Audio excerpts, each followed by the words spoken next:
All right, we are starting today with about a 22-minute workout using the kettle bar. This whole workout was done under the long bar configuration. So I did this just for the sake of you seeing the long bar in action, just the variety of different moves and exercises that you can do with this. Like I said, I ran about 22 or so minutes. You can do this, you can put some breaks in it or whatever if you want, or you could always go on longer in certain areas, that's fine too. With that being said, as you lengthen the kettle bar, you have to be a little bit more aware of the weight that you're carrying, just because the longer lever arm is going to make the weight have a little bit more influence due to gravity as it gets out, away from the center post. So on this particular exercise, I'm using about 55 pounds, and that was more than enough for what I wanted here for this particular demo. It made me work, and I wanted a couple breaks in the middle of it, but you can check it out for yourself. So let's go ahead and get started. I ran everything on a 30-second timer, and so here we start. All right, so first start is just a push-pull out of the chest. It's actually more of just a press from the chest. There's no pull actually going on here. Just doing the press. Just because the bar is extremely high, my legs have a good base of support, a little wider than the shoulders. All right. So now I'm crossing over, and now I'm going to do the pull. So with the pull, it's at this is basically a row, and in this row, it is a bent row. So the idea here is I'm bent at the hip, right? And you can do this more or less depending on what bend you want. This particular angle allows me to get a good pull up or row to the base of the legs. All right, so now we're going to transition, and I'm doing a one-arm press. It's a one-arm press in the upright position. Again, you want to be aware on this that your opposite arm, your non-working arm, you want to actually rotate that shoulder forward as you bring the other one backward. So you see I'm taking the left hand forward, pushing the right hand up, and bringing the left forward back. And so that creates a rotation through the shoulders. All right, switching over at that point, at the 30-second point, and now I'm doing the left side. Same thing, I'm taking the right arm forward. You can notice that the body actually, as you bring that weight close to the shoulder, you absorb it into the body, and then when you release that, you can see your body actually helping you with that. So it's the body does get recruited into this, and you can actually feel that through the core, just because you're bringing it down on one side of the body or the other. All right, going back, we're going to repeat this back to the right side.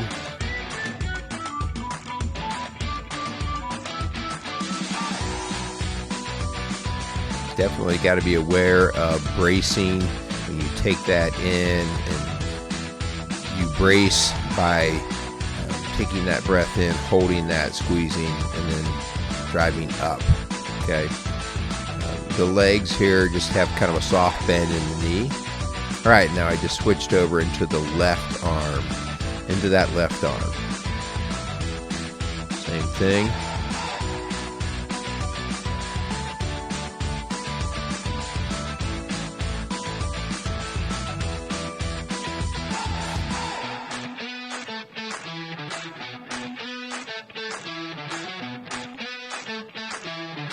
Part of the key here is we're in constant motion. So even if the weight doesn't seem all that heavy to you, the fact that you're never resting is good cardio. All right, so now you can see I grabbed the kettle bar with both hands on the outer loops, and now we're doing the long bar arc. So this is a really great, tremendous oblique challenge. And so as you're dropping those arms off, the body's staying relatively straight and the shoulders are dropping off to the side. So your obliques, your core area, really have to lock down and make sure you don't fall off balance. And so this is just a great core exercise.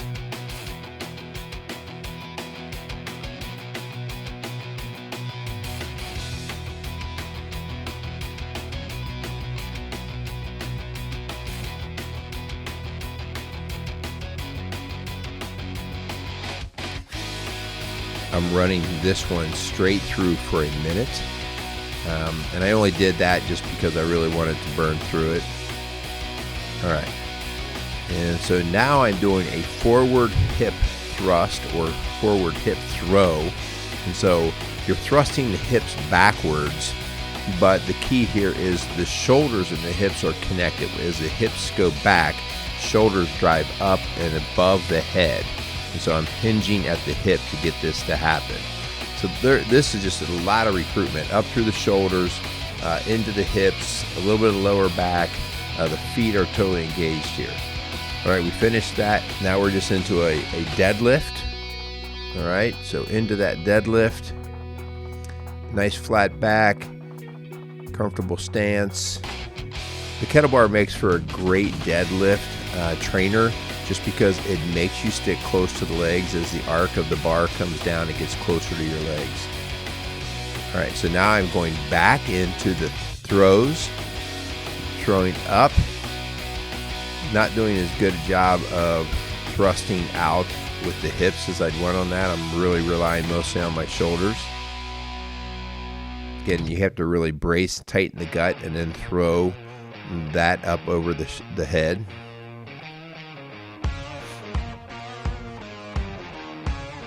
Something to take note on is that the base plate is always staying nice and secure.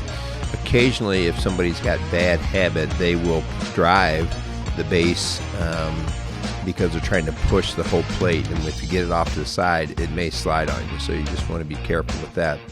All right, so now we are back to doing the deadlift. This is just that straight leg deadlift.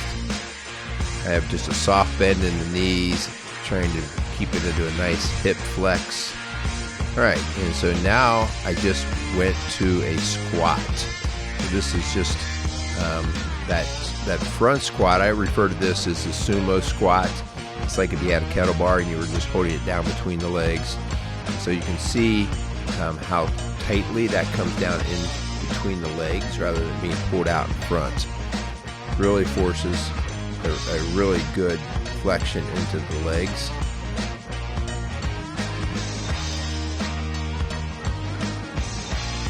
All right, so I just went right into a chest press here.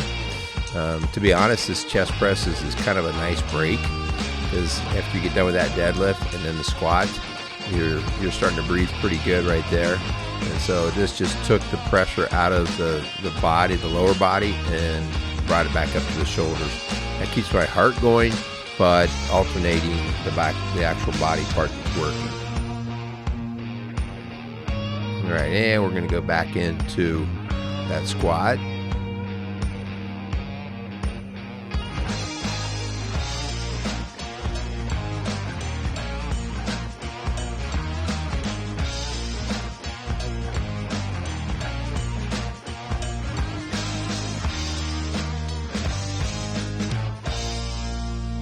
Again, this is that front sumo squat. We're going to show you a little bit later a different type of squat.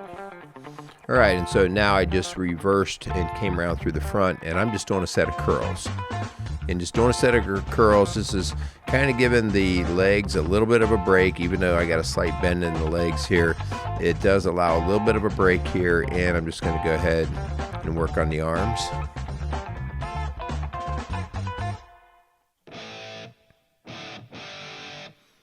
All right, now I'm doing the front throws with a split squat or split stance. And so this is just great when I'm talking about a compound exercise. I'm really working from the feet up through the hands. Everything's got to be working well here. And just the fact that you have that much body being recruited to do some work, you're starting to breathe pretty hard right here. And we're going back into just a chest press. Quite frankly, that's just a nice break for us to catch our breath. Those split squats will really get you. I'm just, on this particular angle here, I'm just moving off to the side a little bit, just so you can see it from a different angle, but I'm getting ready to go back into some split squat.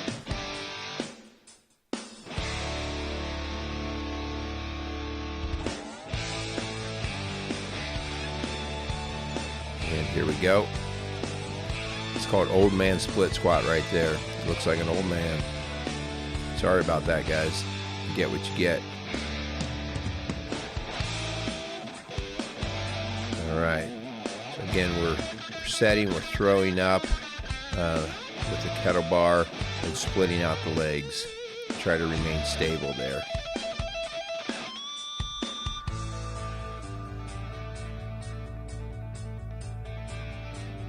All right, so this one here is now we've turned to the side, and I'm basically reaching across the body, dropping past that knee, the outside knee, with the opposite side arm, and as I row it up, I then switch hands and I run it right into a press. So this is kind of just the half body press. Eventually here you could add taking the weight all the way down to the ground into a lateral lunge into that outside leg. All right, so I'm going to now just go to the other side. Same deal. I'm not bending through the back or anything like that. I'm just basically doing a hand exchange from the outer loop to the center post, so I go from a pull to a press.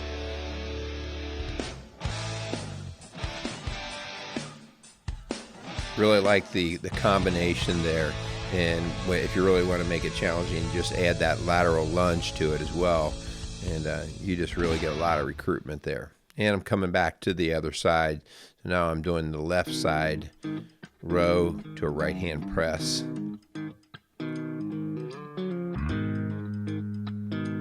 Again, very it is compound motion, but it's actually fairly simple. Not getting too crazy here with a lot of leg stuff. Just the opportunity to learn it and get the feel. And I'm going to go back again and hit the other side.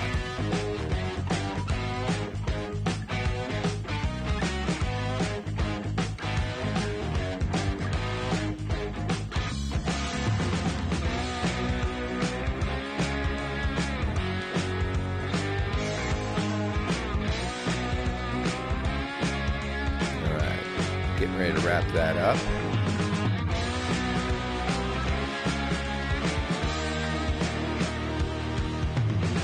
Okay, so this next one here, I'm actually doing a right side down into the lunge, like I was talking about before, exchanging the hands, driving it back into a press. Starting left hands on the bar, I'm onto my right leg, pulling up, exchange, and drive.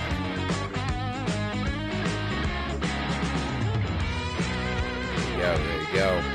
So this is really a great functional exercise. I'm going to now switch over and hit the other side.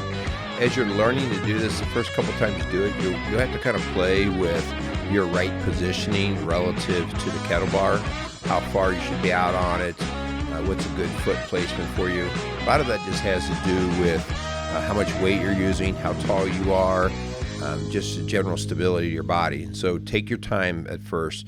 Always start with a lighter weight. Like I said, I got 55 pounds on here. If this were the first time I was doing this and I was unfamiliar with the kettle bar, I'd be working in the 20, 25 pound range, just because I want to get the motion right before I really start trying to put load to it.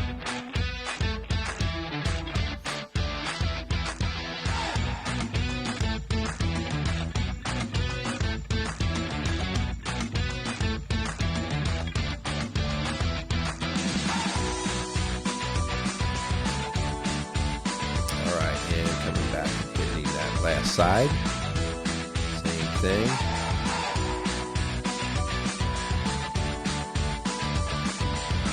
You know, there's always a greater emphasis. You see where people try to cheat. I'm cheating in the sense here that I could go deeper in the leg and a little less deep in the hip flexion. So I'm making the hips go a little bit more than the leg. So might be something to work on there, like just to go slower and to see if you get a little deeper in the leg. All right, so now I'm just taking a breath here, but obviously still working, but I'm just doing a very mild chest press, standing in the upright in the chest press.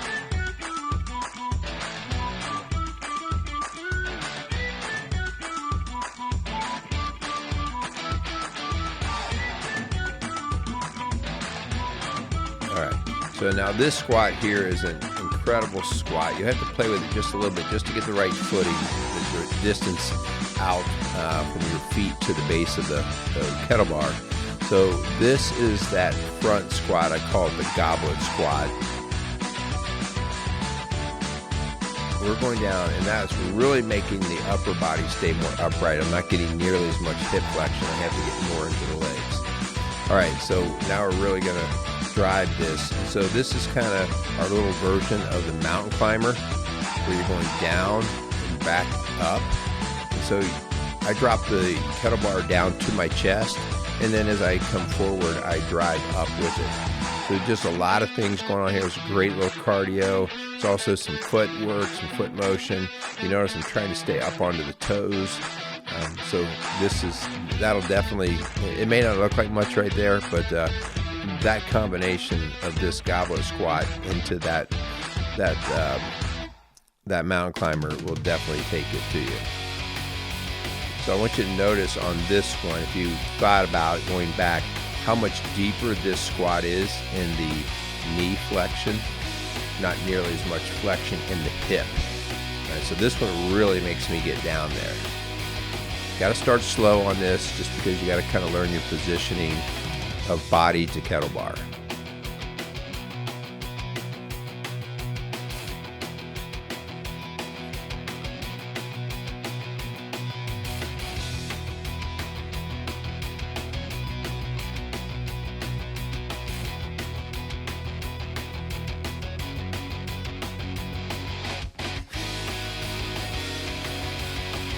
All right, get ready to wrap that up.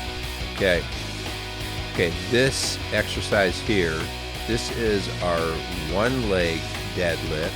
So I'm on my right leg. You want to take your time here, start slow, and you are laying out on that leg.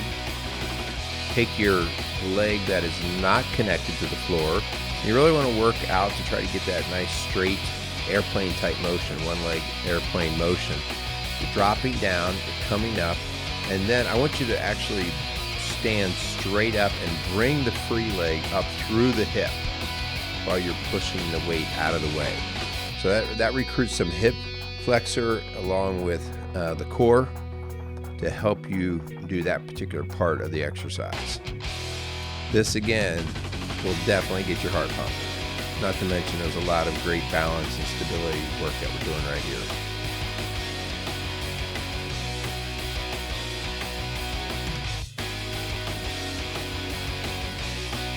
Got to go back and let's hit the other side again. Same thing. Got to work. I was a little sloppy there. You can see on that, just getting tired and trying to just maintain the balance and keep form. Again, this is why it's important to start slow. Make sure you've got an idea of what you're going to do before you throw any kind of weight on there. I don't care how strong and fit you are. Start slow because it's a totally new and different piece of equipment.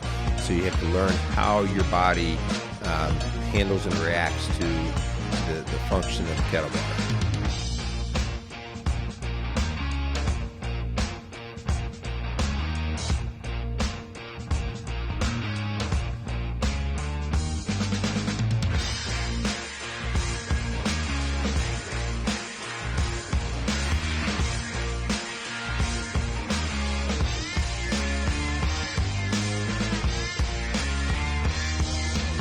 All right, so again, we're back into the back and forth mountain climbs. And again, I'm just pressing from the chest and up over the head. Again, this is, it's actually very active. It's a bit of a rest on the legs from the sense of that deadlift, that single leg deadlift, but there's no resting going on with the heart here. Just the fact that you're moving back and forth and working from the arms all the way through, you've had enough.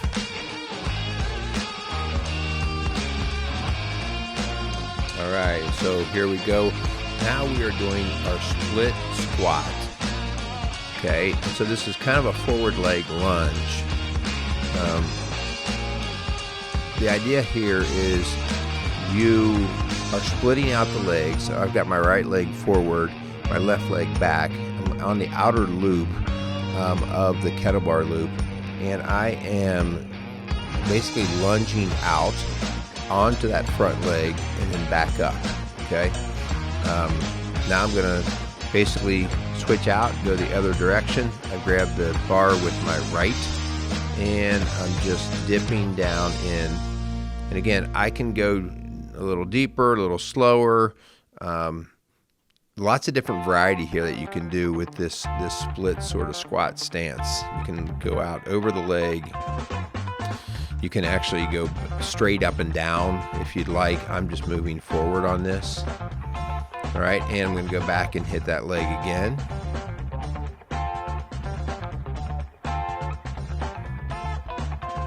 Again, more good balance work here. It helps. The kettlebell's not a free floating item because of that base being down into the ground. I do get some stability out of that, but there's still enough sort of free floating of that kettlebell that it makes me maintain my balance pretty well. And then same thing, then I'm going back and hitting that other side. Something that to work on there is to actually not look straight down. So you tend to have a desire to want to look down to see how you're bringing the weight through, but to keep that position of the head more upright just keeps for better posture with the shoulders and neck. All right, so now we're getting to the closer to the end of things here, and so this little exercise right here, well, I call it the half moon. And we could do a full moon if we have enough room in the gym to go all the way around the plate. But you're essentially allowing the pivot to stay where it's at, and you're just carrying the weight down in front at the base real close to your body, and you are just doing a lateral run back and forth. And so if you think that's easy, you have to give it a try. This is a little smoker. When we do this, especially toward the end of the workout, guys quickly... they get smoked. Lots of different cardio blowout going on here, and guys finally say kind of enough is enough, and they want to put it down. It's a good safe exercise. It's a good combination of really making that body carry a little bit of weight, hit a little cardio, really works the strengthening of the feet. You tend to stay up on the balls of the feet there. All right, that's the workout for the day. Hope you enjoyed that. So connect to our site, kettlebarfitness.com. That's kettlebarfitness.com. You can actually see more of what we have there. I continue to put more workouts up on our Kettlebar page, on our YouTube Kettlebar page, so check those out as well. This is a place where you learn all things kettlebell. So come join the revolution. We're super excited about it. I will be posting at least one, if not more, workouts each week just to help give you more things to try and explore as we learn this together. All right. Thanks a lot.